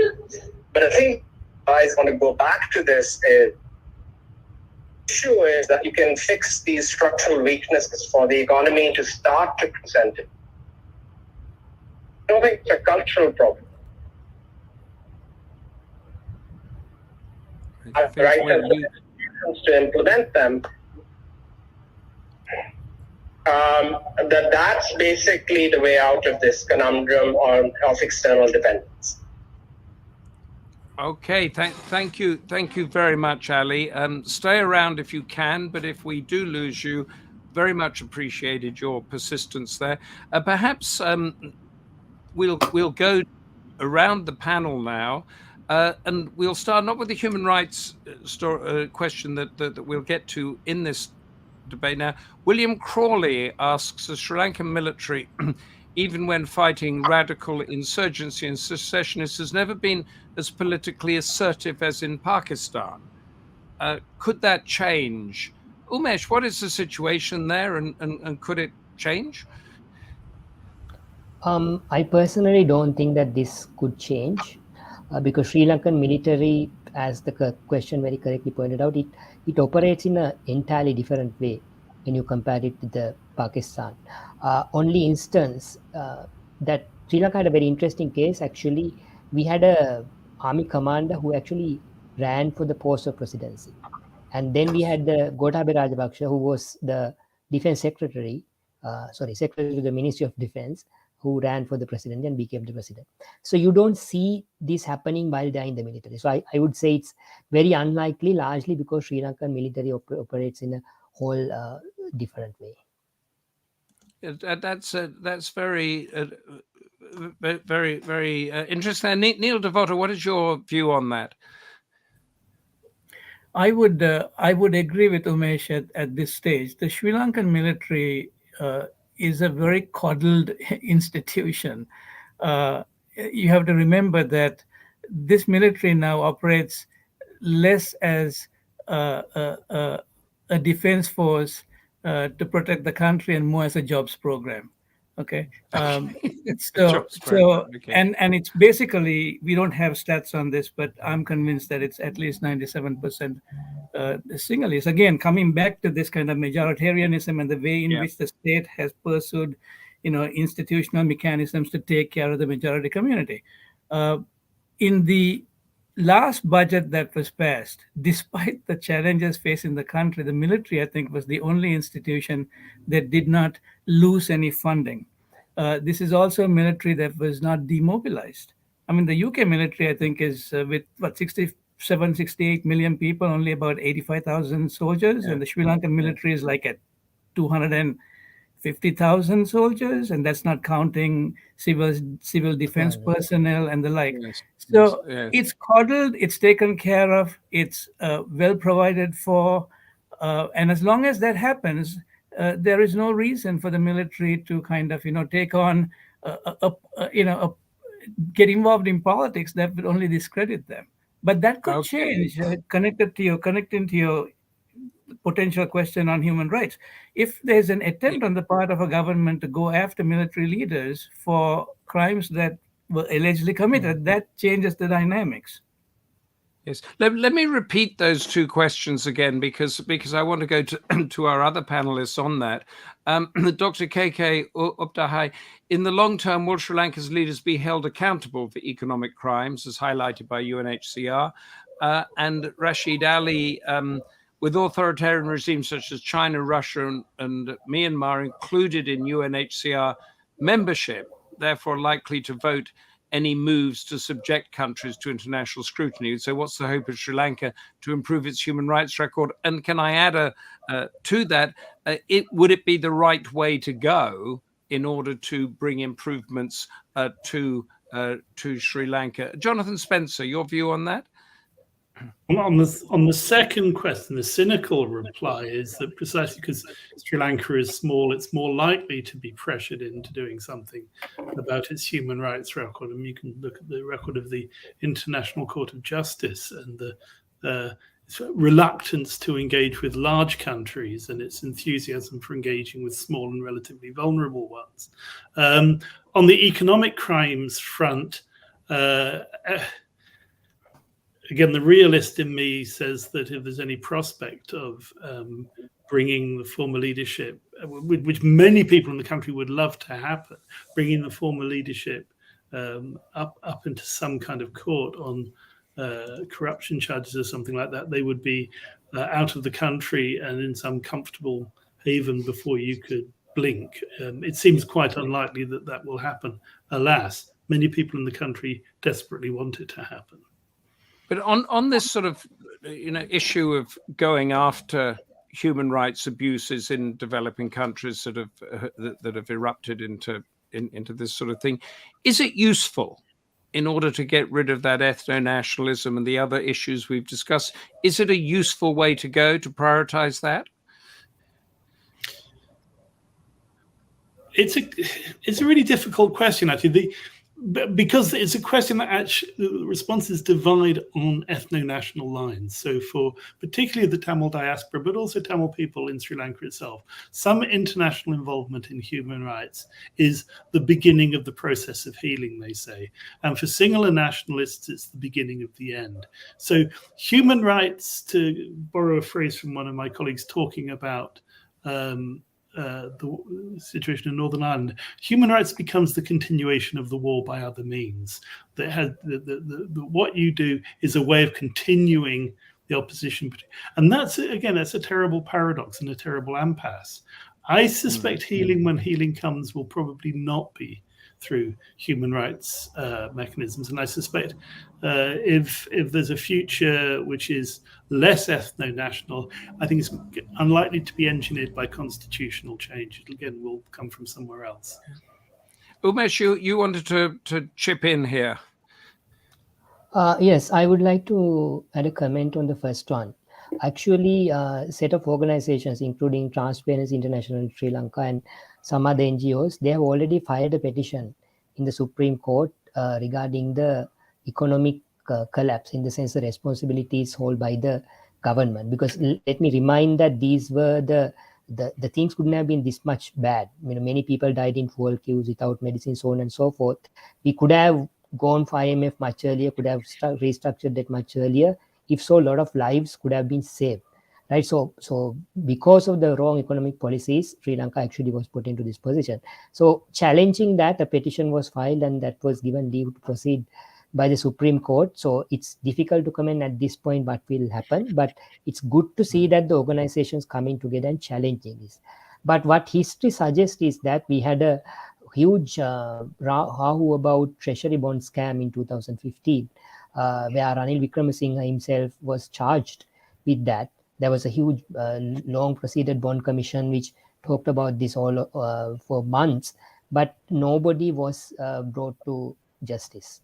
There was no one who was punished for that, even though Arjun Mahendran, who was a former central bank governor, who was charged, who was, I think, currently in Singapore, but he wasn't punished, and many other people were not punished. So it's I'll leave it at that. So you agree with Jonathan Spencer that going down this road could be dangerous? Yes, going down this road could be very dangerous, and I also agree with Jonathan on the point that he made about the Tamil people, and also what kind of reconciliation the way forward for the war, that it actually has to come through other means than the constitution, because there's too much healing to be done which cannot be done through constitution or that sort of a thing. Deepa Ollapally, your view on this? On the external involvement on human rights and what can be done and what's desirable, I think the case of India is actually quite interesting, because at the UN Human Rights Council just last month, on a resolution to pressure Sri Lanka, India abstained. However, it came out and made a rare public statement saying that it was concerned about Sri Lanka not making enough progress on the 13th Amendment in particular to give Tamils more autonomy. It's a tricky issue, frankly. I think generally speaking, I don't see external actors having made a great impact on democracy building. We've seen that in case after case. In Sri Lanka, I don't think it's much different, except for the short period where back in 1987, when India actually intervened and had Sri Lanka up against the wall there, when they gave in to the 13th Amendment as a mechanism to give Sri Lanka's minority more autonomy. So it really is in some sense, a question of, a power differential at any given point in time, if you can push. But I think it's not a long-term, and it's not the preferred mode because it doesn't work most of the time, even though it's desirable as a democracy. I think India, it's in a tight spot because people expect it to make a democratically aligned foreign policy in neighborhood. But it's edging towards being more non-aligned, isn't it, at the moment, particularly with its situation in Ukraine. I'm wondering if Ali Cheema is still with us. Ali, are you here? No, I think not. Deepa Ollapally, just the China influence in Asia generally, particularly Pakistan and Sri Lanka. Could you encapsulate that for us? I mean, we know India and China are at odds, but the China influence is creeping around it, isn't it? Yes, the short answer is yes. But when you look at China's relations with Pakistan and Sri Lanka, I think they're quite different. And I think India, there's no competition really in terms of China and Pakistan. The train has left. But I think the rest of the Indian Ocean countries, it is intensifying the competition. And I think this crisis has made it possible to now think about alternative ways that India might actually gain or regain some of its position in the Indian Ocean states.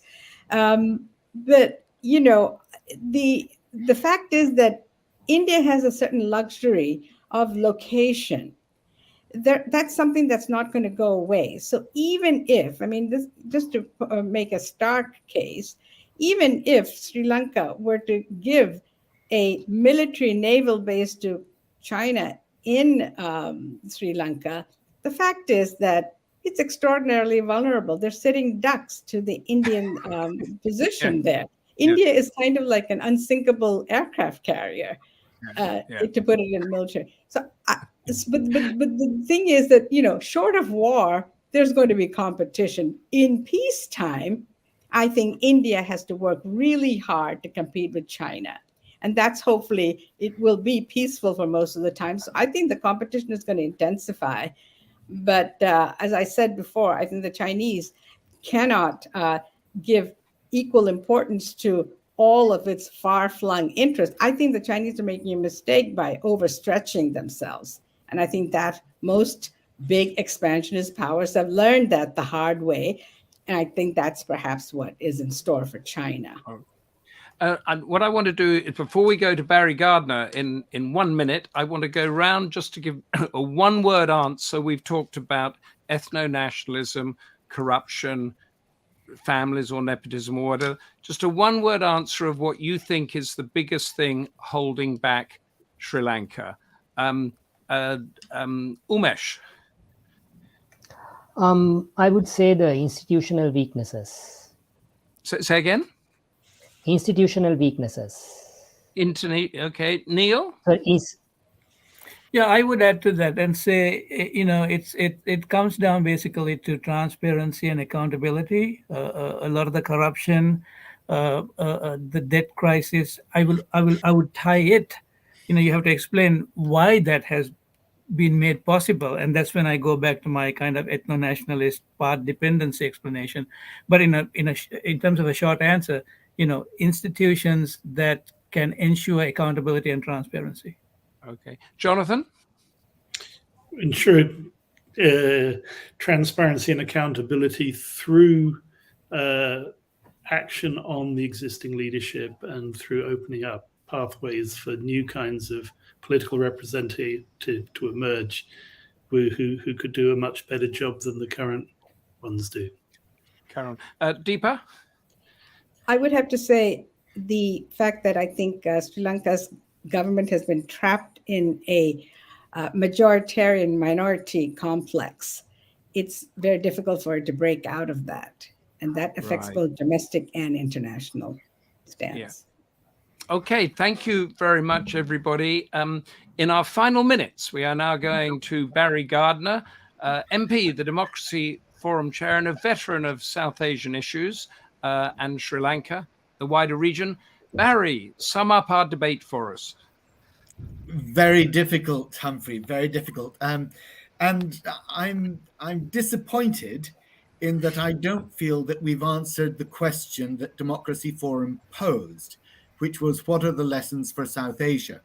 But let me go over what I think we have done, because it's been fascinating to see the analysis that our panelists have had. Lord Bruce focused on, quite rightly, on the economy, the credit downgrade in 2019. He spoke about the result of the unfunded tax cuts. We've all had a good laugh at Trussonomics and the British situation in relation to that. The central bank intervention that couldn't halt the runaway inflation, and the government suspending debt repayments, which precipitated to some extent the crisis, but a crisis that clearly, as everybody's remarked, has been building not just for months or even years, but for decades. So he also touched on, and we'll go to that further later, the proxy tug of war over investment between China and India. Umesh Moramudali spoke of Sri Lanka's vulnerable economy. Again, focused on the economy, the debt restructuring because of COVID. Very important to realize just how badly an economy like Sri Lanka was affected by COVID, being so heavily dependent on tourism for its hard currency revenues.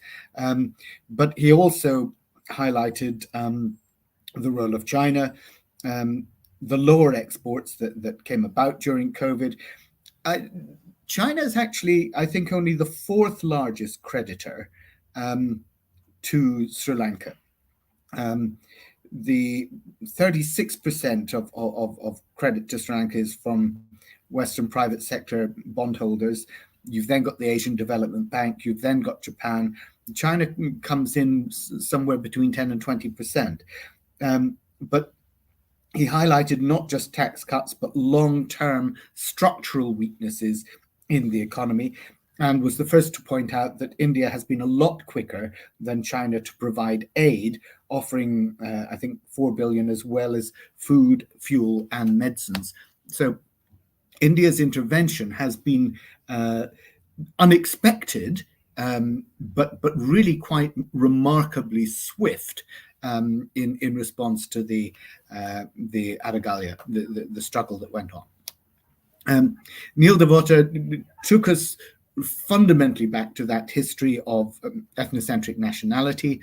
He interestingly talked about the calmness of the protest movement.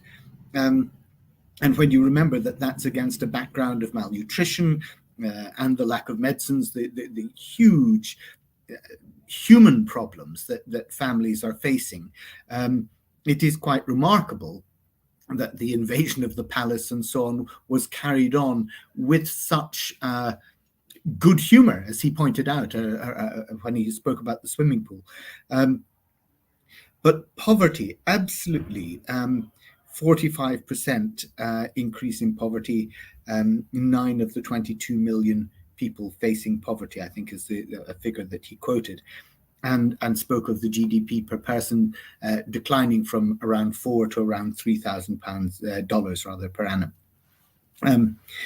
And he also talked about the unprecedented presidential power that Gotabaya had got in place, and how ethnocentric government had replaced meritocracy, absolutely fundamental.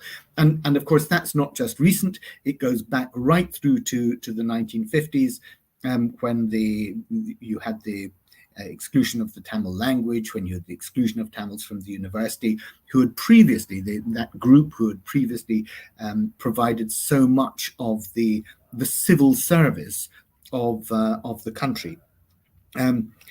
But I thought it was good that he focused that the talent is there. It's always been there, he said, since the universal franchise in 1931. But remarked that you have 70% of the country that is basically Sinhalese, Buddhist, and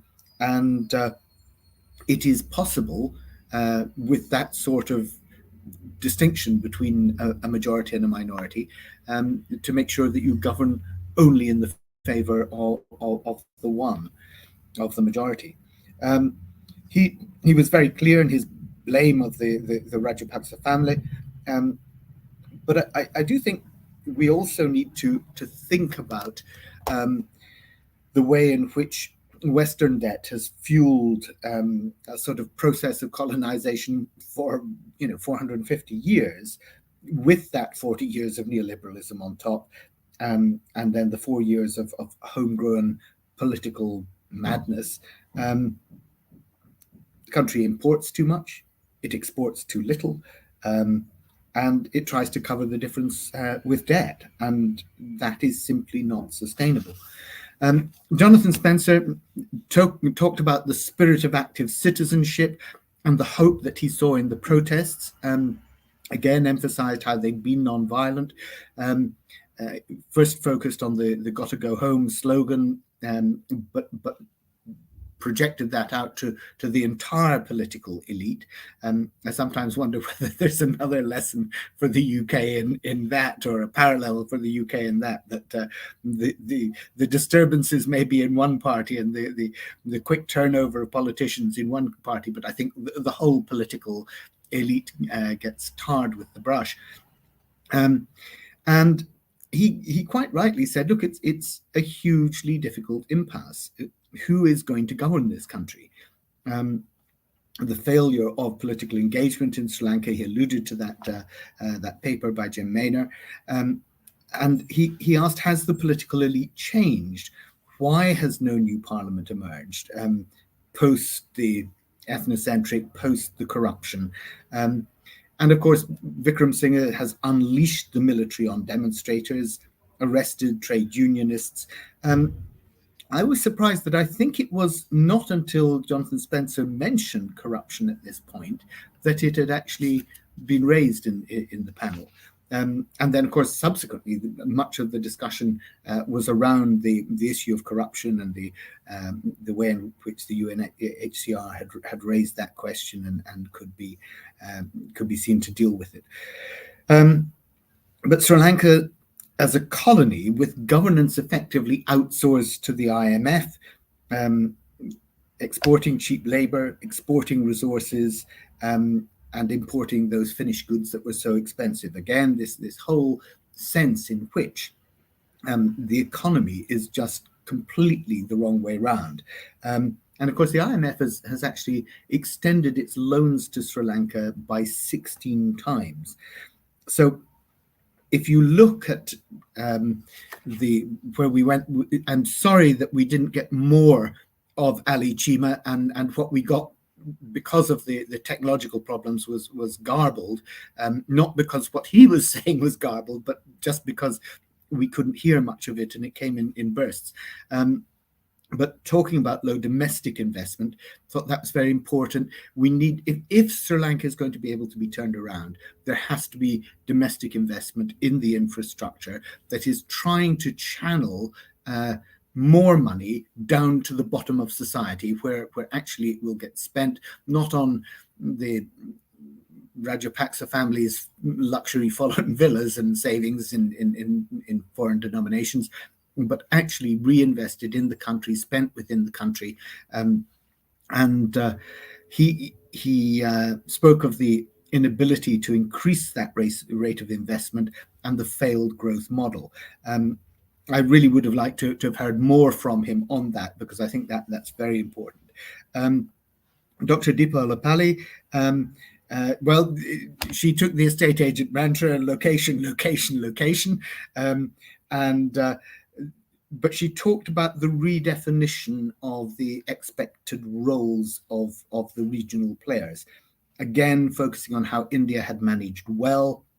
Very important to recognize what she said about the leadership Japan has taken in terms of the negotiations on the debt and the role that it can play as a sort of credible, honest broker in the region, but also that sense that the Quad has an influence here. And China may be backing off in the way that it did from lending a helping hand during the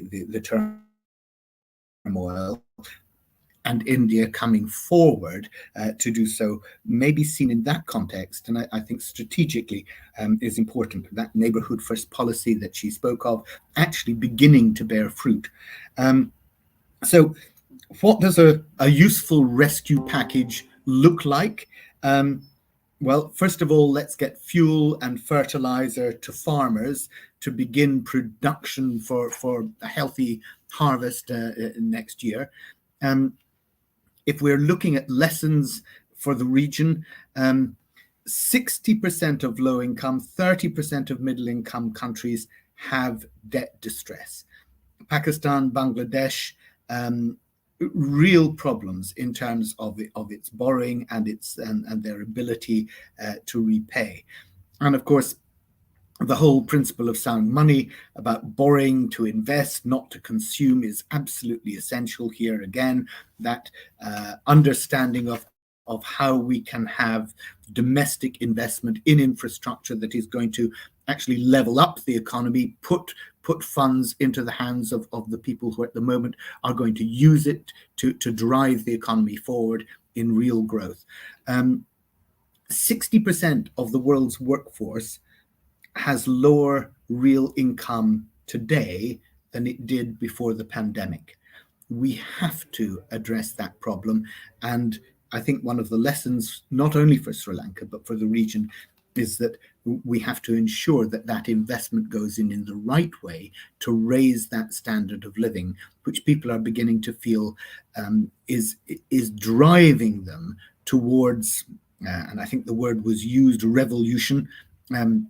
rather than this gradual process of amelioration of the financial situation. So at the end, you asked what were the things that were holding Sri Lanka back, talked of those institutional weaknesses, talked about transparency, failure. I think transparency, again, absolutely critical here.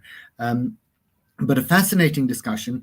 I'm not sure that we've taken out the lessons for South Asia in quite the way that the original question was posed, but we certainly had a very good chew over the analysis of what's happened within Sri Lanka itself.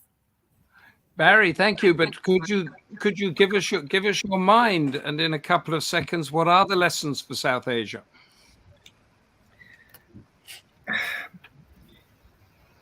I think corruption has to be tackled. That means you have to have transparency within the polity.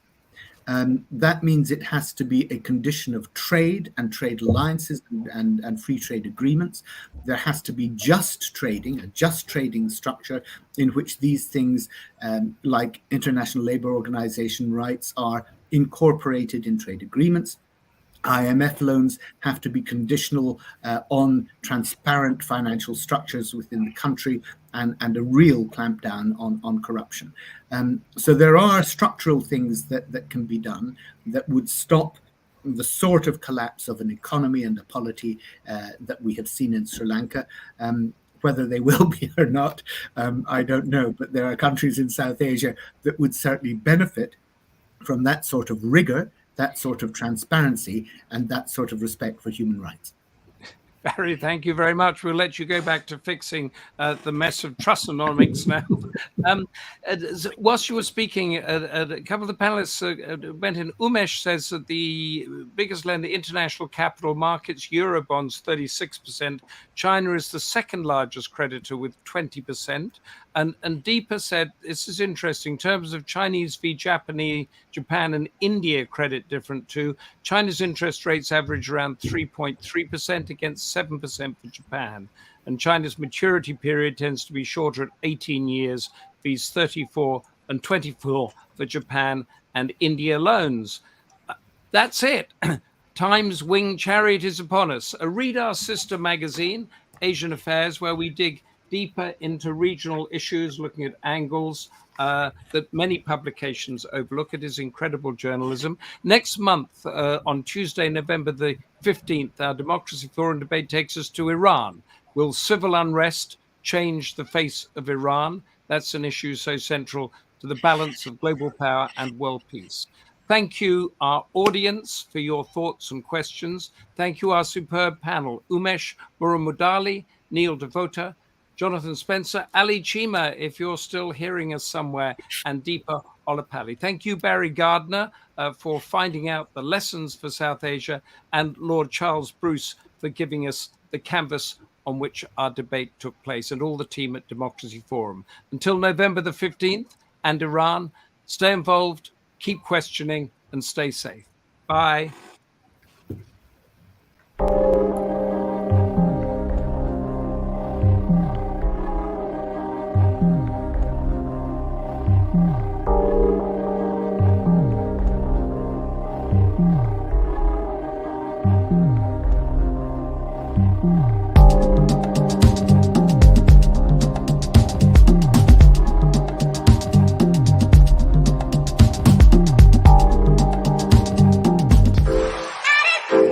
Telling you, yeah.